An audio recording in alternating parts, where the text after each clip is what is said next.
Over the last several years of helping executives vertically develop, I've identified that there's essentially 4 benchmarks or milestones that executives need to pass through in order to vertically develop. And by understanding these benchmarks or milestones, it helps me get a sense of where are they at on their journey. Now, to help you understand what these benchmarks are, it's important to remember that vertical development is all about upgrading and elevating our ability to make meaning of our world in more cognitively and emotionally sophisticated ways.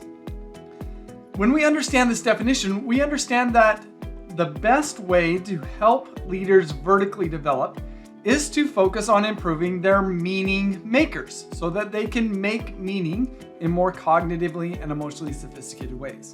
Well, what are our meaning makers? They are our mindsets. So a key to vertical development is to focus on our mindsets.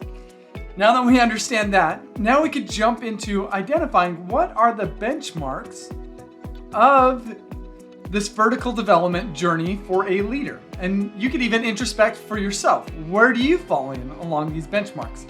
So the bottom benchmark here is that they actually become aware that they have mindsets. The reality is that most people are not really aware that they have mindsets or even conscious of how their mindsets affect how they think, how they learn, and how they behave. So that's the first benchmark. Are they even aware that they have mindsets that are influencing them? The second benchmark is they are interested in exploring the degree to which their mindsets influence them. So do they know them? Are they interested in exploring? The third benchmark is, do they actually explore their mindsets? Do they engage in the exercises designed to understand their current mindsets and to shift their mindsets? And then the fourth benchmark here at the top is, are they willing to bring their mindsets to light? When one goes through this journey, they will inevitably understand or come to understand that their mindsets are not perfect. And that while their mindsets may have felt good in the past, they are having a negative effect on them and the people around them. So at this top step, they acknowledge this. They're at least willing to publicly acknowledge the role that their mindsets have played.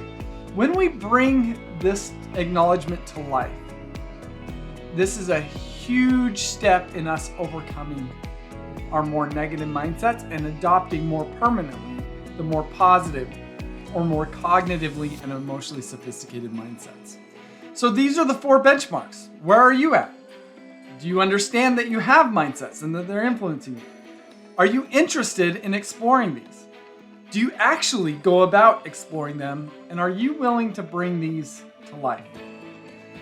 What I've found with most leaders and executives that I've worked with is the place where they struggle the most is in actually doing the work of exploring their mindsets and exercising their positive mindset neural connections.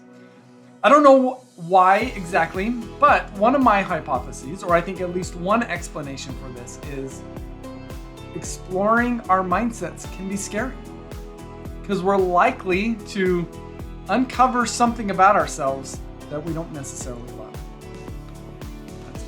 Just a part of our vertical development journey. If we can understand that, I think and expect it, I think we can navigate it more effectively.